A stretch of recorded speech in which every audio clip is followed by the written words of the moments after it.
Hello, hello, hello, hello. How are you? This is Els coming from Bemis Crafty Corner, and today we're going to be doing this.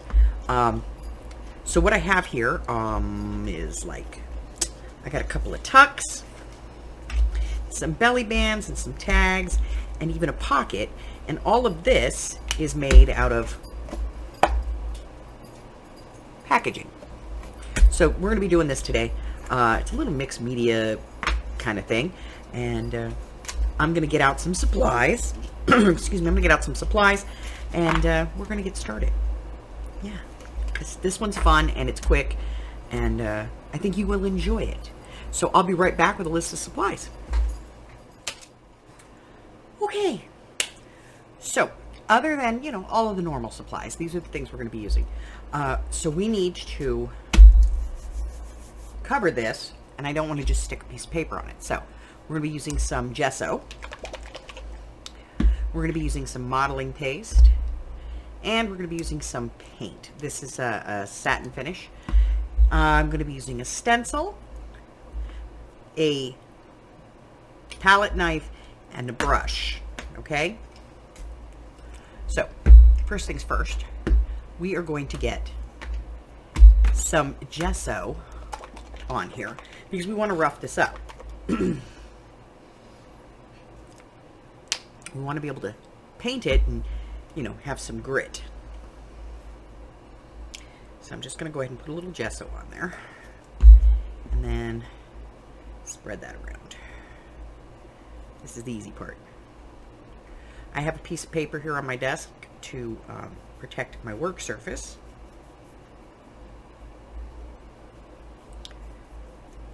Once I have the gesso on, I'm going to let it dry, and then I'm going to come back and we'll move on to the next step.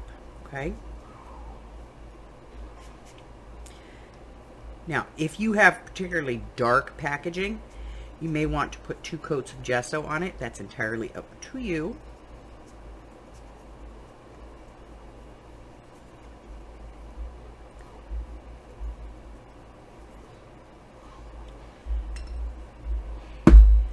But I'm going to let this dry, and when I come back, we'll move on to the next part, okay? Be right back. All right, so this is dry. Now, as you can see, it lightened, and you can see through it, so we still need to cover. This is just a single layer of gesso. So we're going to get out some modeling paste. It's a new jar. It does not want to open. There we go.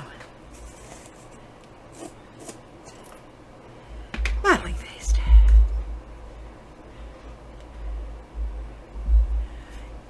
And I'm just going to take this and I'm going to put a very light coat on here. Now,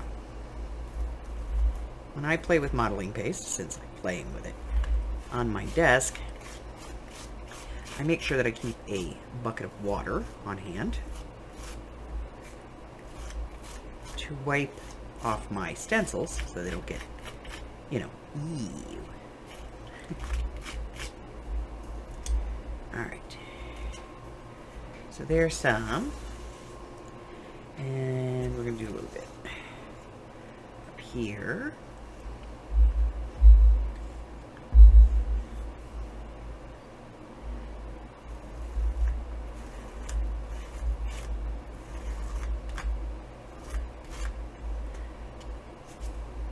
And some over here.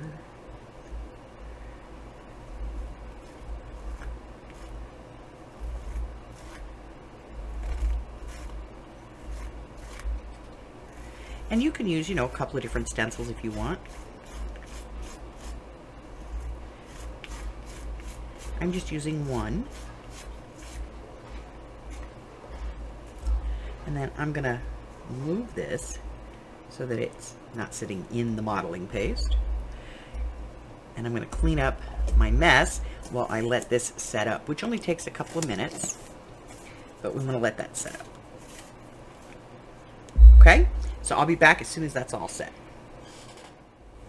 Okay, so this is dry, and I folded my paper in half so that I don't have, you know, what I got on the paper that's dry.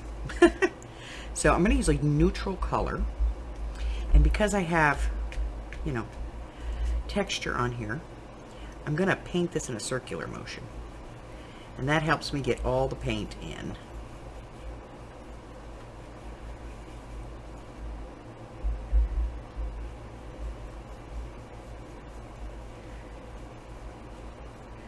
To all of the cracks and crevices that I've just created.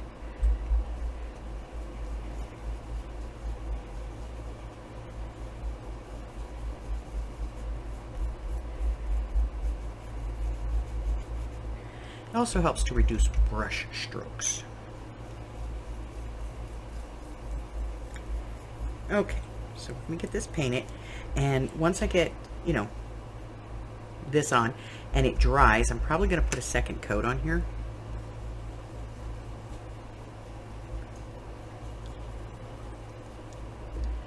We'll see once it's dry.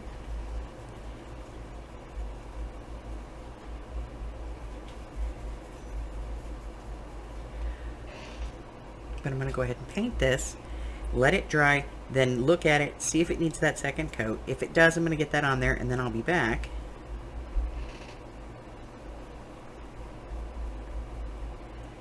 And we'll take a look at the next part of the process, okay? So I'll be right back.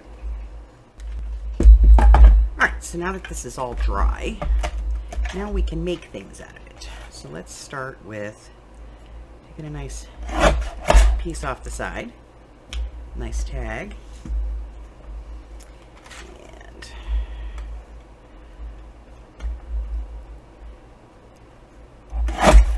this piece.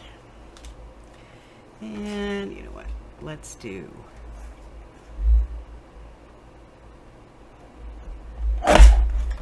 there. Alright, so we cut it down. Now at this point, normally I would tell you stop. Stop.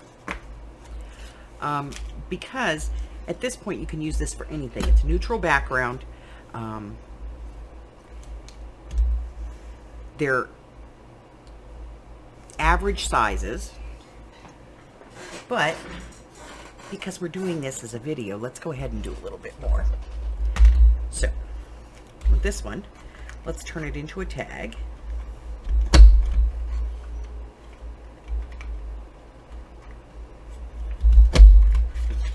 And that's pretty easy to do.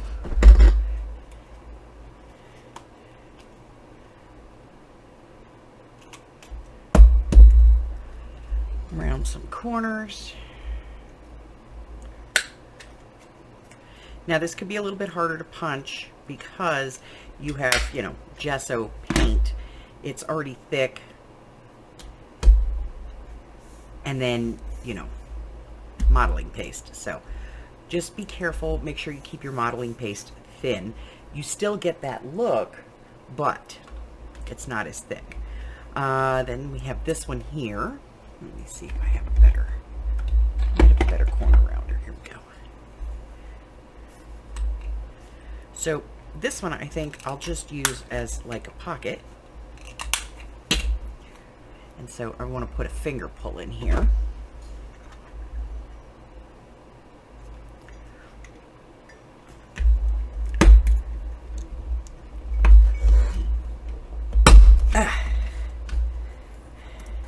Hard to get through. So now we have a finger pull, we have a tag. Look at that, we got a whole set, right, so far?